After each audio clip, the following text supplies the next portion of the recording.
Estos venezolanos están varados en Colombia y esperan con ansias el regreso a su tierra. Muchos vienen de países vecinos hacia donde habían escapado por la crisis socioeconómica, pero la pandemia del nuevo coronavirus cambió todo. Vinimos asustados porque de verdad cuando vimos esa broma ahí en Quito, que primero fue en Guayaquil, después empezaron a llegar epidemias a Quito. Cuando vimos nosotros el primero que se desmayó ahí, cayó muerto un señor y una señora, entonces nosotros vámonos y nos vinimos de una vez. En el mundo se cuentan casi 5 millones de migrantes venezolanos que salieron de su nación desde 2015 y que, según la ONU, necesitan ayuda internacional ante el devastador efecto económico de la pandemia. Salimos de la crisis de allá porque de verdad, como todo el mundo lo sabe, eso es para nadie un secreto, la crisis está un poco fuerte, pero para mí es más factible estar con mi familia allá en medio de la pandemia y no estar acá en Colombia, que no tengo ningún beneficio. El gobierno de Colombia pidió esta semana apoyo internacional urgente para atender a los cientos de miles de migrantes venezolanos que están en su territorio en plena pandemia.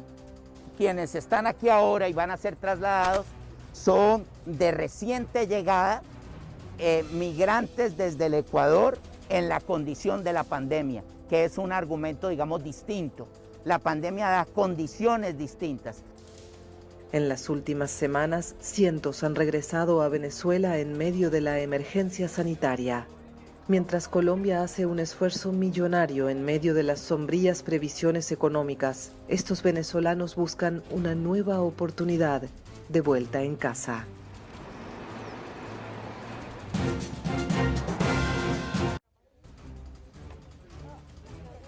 El gobierno boliviano amplió el martes la cuarentena nacional por el coronavirus vigente desde el 22 de marzo.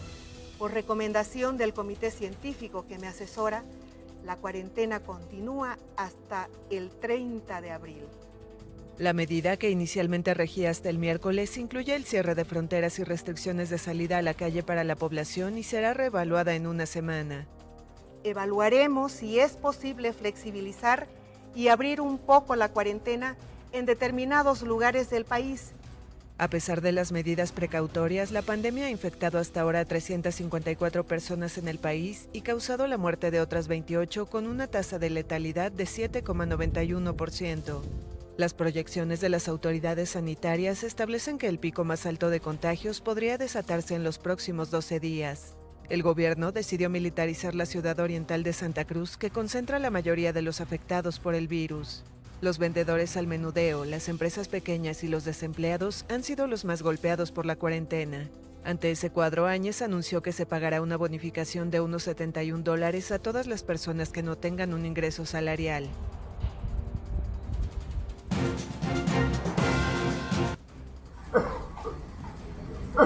El nuevo coronavirus provocó un colapso en Guayaquil.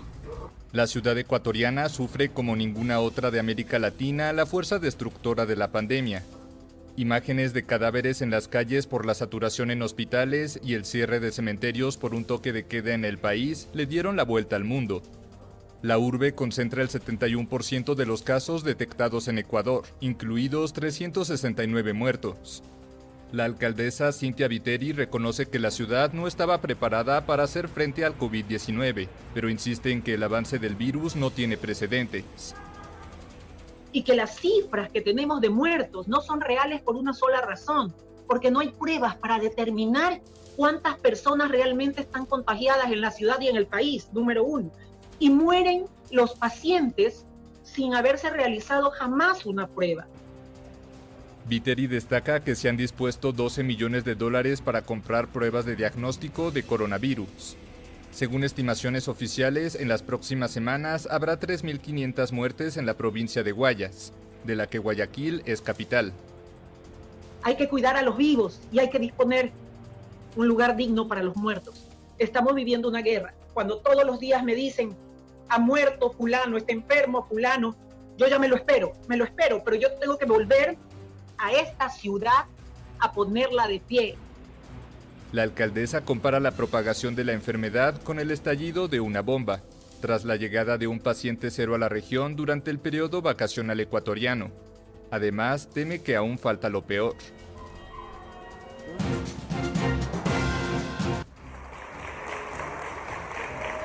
Vencer al coronavirus a los 99 años. Hermando Pivetta, un militar brasileño que se recuperó de la COVID-19, recibió el alta médica el martes en un hospital de Brasilia, donde permaneció internado por 8 días. Para mí fue una lucha tremenda. Para mí fue una lucha tremenda, más que la guerra. En la guerra vives o mueres. Mata o vive.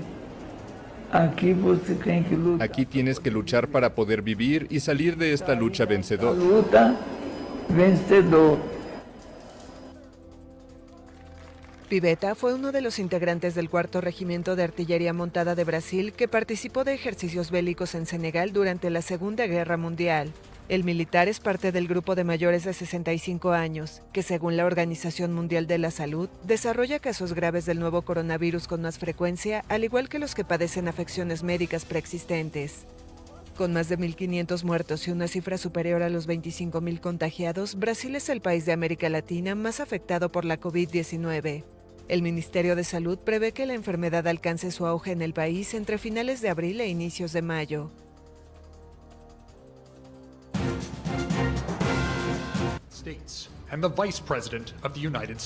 Estados Unidos, principal soporte de la Organización Mundial de la Salud, anunció el martes que suspenderá su contribución. Si la OMS hubiera hecho su trabajo para que expertos médicos ingresen a China para evaluar objetivamente la situación en el terreno y denunciar la falta de transparencia de China, el brote podría haberse contenido en su origen con muy poca muerte, y ciertamente muy poca muerte en comparación.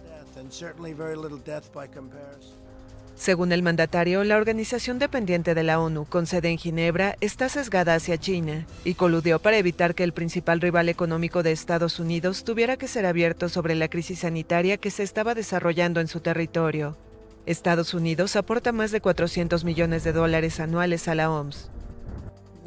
Con el estallido de la pandemia de COVID-19, tenemos profundas preocupaciones sobre si la generosidad de Estados Unidos ha sido utilizada de la mejor manera posible.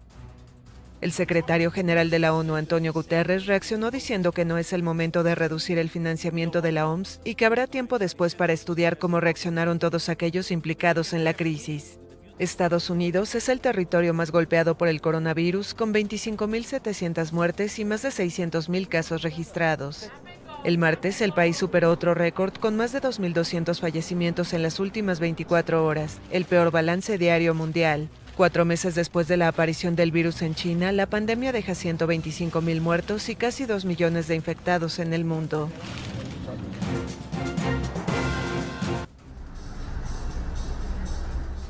Una estrategia que hizo la diferencia. California fue el primer estado en Estados Unidos en imponer estrictas medidas de contención para frenar la propagación del nuevo coronavirus. El gobernador impuso el confinamiento de sus 40 millones de habitantes el 19 de marzo, cuando se registraban oficialmente solo unos 1.000 casos con 19 muertos. California ha estado realmente a la vanguardia sobre establecer regulaciones y legislación para mantener a la gente segura en casa, promover el distanciamiento social, cerrar comercios, cancelar conciertos y grandes eventos, e incluso también en términos de animar a las personas a usar mascarillas de tela. Y todas estas cosas juntas marcan una gran diferencia. Esa ha sido una gran razón por la que hemos visto una diferencia en cómo se ha propagado la epidemia en California en comparación con Nueva York.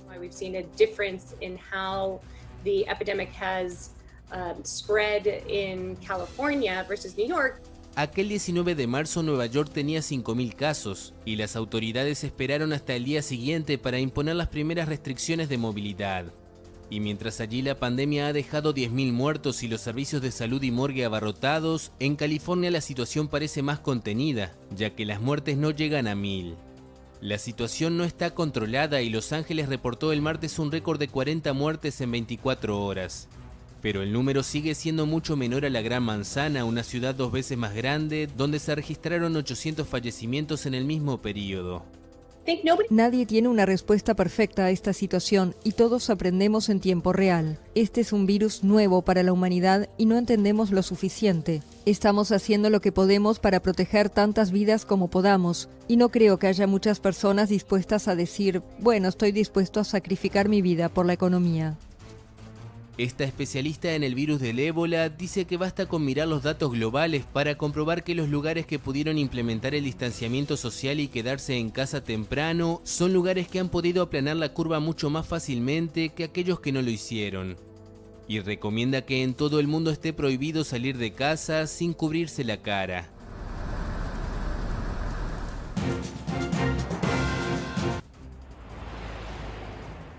Mantener las medidas de distanciamiento social en la región de las Américas es fundamental para continuar la lucha contra la pandemia del nuevo coronavirus. Así lo indicó el martes la Organización Panamericana de la Salud, que advirtió a los gobiernos que una interrupción temprana puede prolongar la crisis.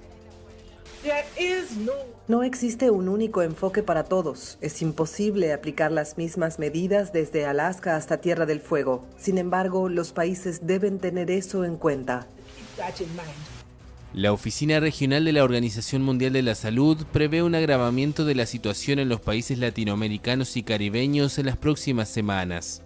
Ante un posible rápido aumento de las hospitalizaciones, la organización urgió a los países a aumentar su capacidad de atención en unidades de cuidados intensivos, al tiempo que pidió acelerar y ampliar la realización de pruebas diagnósticas.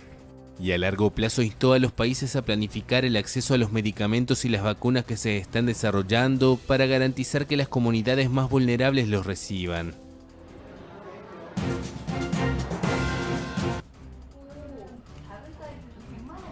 Autoridades chinas autorizaron ensayos en humanos de 2 vacunas experimentales contra el nuevo coronavirus.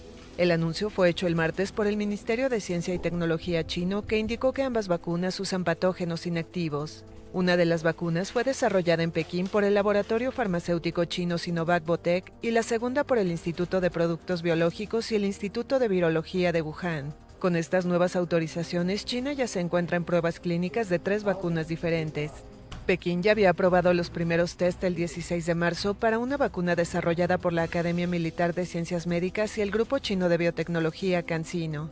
Desde el 9 de abril ya se realiza la vacunación de sujetos de la fase 1 de pruebas clínicas y el reclutamiento de voluntarios para la fase 2.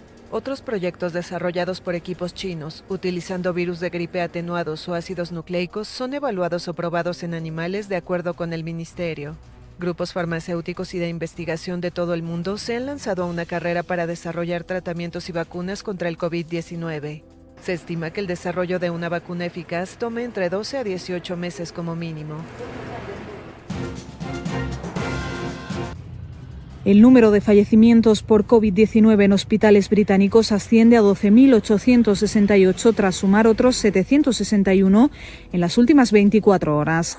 La cifra de decesos diarios, que no incluye los ocurridos fuera de los centros médicos, es algo inferior a la registrada el martes de 778 y al récord de 780 muertes contabilizado el pasado 10 de abril. El Ministerio precisó que hasta la fecha 313.769 personas se han sometido a análisis para detectar el virus, de las cuales 98.476 han dado positivo. El gobierno británico, con el primer ministro Boris Johnson aún convaleciente, está bajo presión para incluir en su recuento las defunciones registradas fuera de los hospitales. Por otra parte, el Ejecutivo declaró este miércoles que el Reino Unido no retirará su contribución a la Organización Mundial de la Salud, a diferencia de lo que hará Estados Unidos. Finalmente, el calvario de estos 12 menores ha terminado. Son refugiados procedentes de los saturados campos griegos que han abandonado rumbo a Luxemburgo. Lo han hecho en medio de las dificultades de movilidad derivadas de la pandemia del COVID-19. La medida responde a una iniciativa del gobierno luxemburgués, como explica su embajador en Grecia, Paul Steinmetz. My minister made a public proposal on 13th of March where each country should take 10 or so unaccompanied minors per 500,000 inhabitants, and the problem would be resolved. And Luxembourg would go forward with this good example and take itself 10, 11, in the end 12 unaccompanied minors. Este es el primer grupo de los 1.600 menores que el gobierno griego quiere reubicar en otros países. En total en Grecia hay unos 6.000 niños no acompañados, la mitad de los cuales vive o malvive fuera del control estatal. This is a new step in your life. Es el viceministro de Migración Yorgos Koumoutsakos quien les despide en el aeropuerto, cuyo gobierno, pese a ser una cifra testimonial, ha celebrado este primer traslado. El próximo sábado partirá hacia Alemania un segundo grupo de 50 menores, lejos de los 500 que ha prometido acoger el gobierno de Angela Merkel. Y Bélgica, Croacia, Francia, Lituania y Portugal, entre otros, también se han comprometido. Fuera de la Unión Europea, Suiza aceptará a 20 jóvenes, mientras que Serbia reubicará a 50.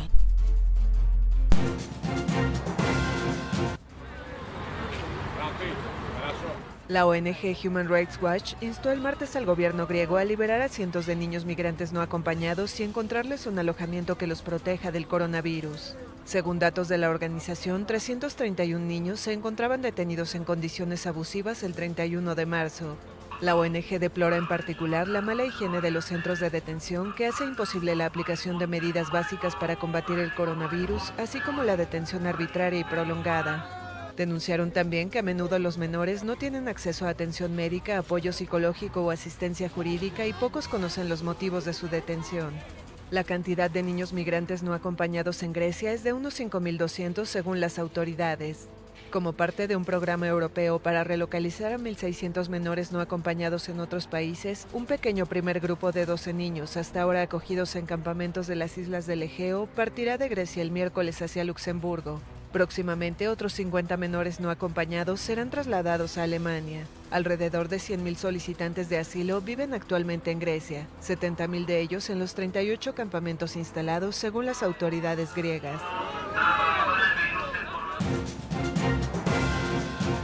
Moscú introduce pases digitales durante la cuarentena. Pensados para aquellos ciudadanos que tengan que moverse por causas justificadas como ir al trabajo o al centro médico, Rusia endurece así el control de la cuarentena. Siguiendo el ejemplo de China, la ciudad ha concedido hasta ahora algo más de 2 millones de códigos QR para intentar luchar contra el fuerte aumento de casos por coronavirus. Y es que la capital representa más del 60% de todos los casos de coronavirus en Rusia, que ha experimentado un nuevo récord diario con 3.388 nuevos positivos, con los que alcanza los 24.490 en total.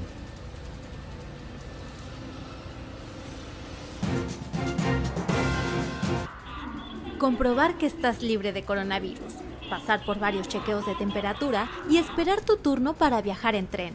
Estas son algunas de las tantas peripecias por las que tiene que pasar cualquier persona que busque salir de Wuhan.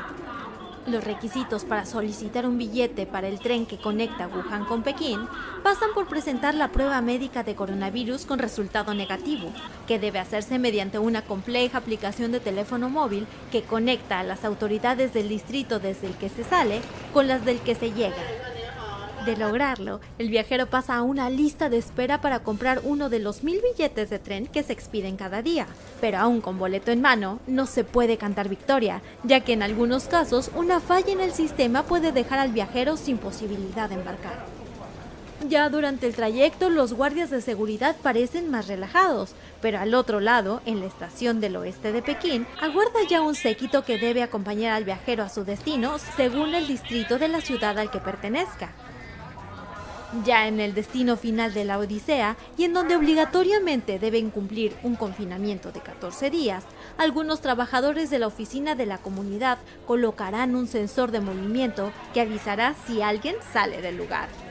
Toda esta serie de controles busca mantener a raya cualquier posibilidad de que el virus pueda esparcirse de nuevo.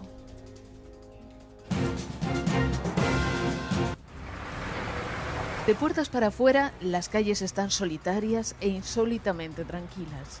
Pero detrás de muchas ventanas, el confinamiento ha transformado miles de hogares en peligrosas ollas a presión, donde mujeres han quedado atrapadas junto a sus maltratadores. Las autoridades dicen que los datos de los que disponen hasta ahora dibujan un cuadro preocupante. El maltrato doméstico es una cuestión de poder y control. Se trata de alguien que intenta limitar quién eres, cómo eres, qué puedes hacer, y eso se extrema la situación actual, afirma una responsable de Save Lives. El Gobierno de España ha alertado del doble peligro que sufren en estos momentos las víctimas de violencia machista y ha reforzado todos los dispositivos de asistencia. Mientras, en Italia, la joven Lorena Quarante se ha convertido en uno de los rostros de esa violencia. Tenía 27 años y estaba a punto de convertirse en médico cuando su novio la asesinó a principios de abril. En Francia, según cifras oficiales, los casos de violencia doméstica aumentaron más de un 30% en los primeros días de encierro y hasta un 36% en la capital, París.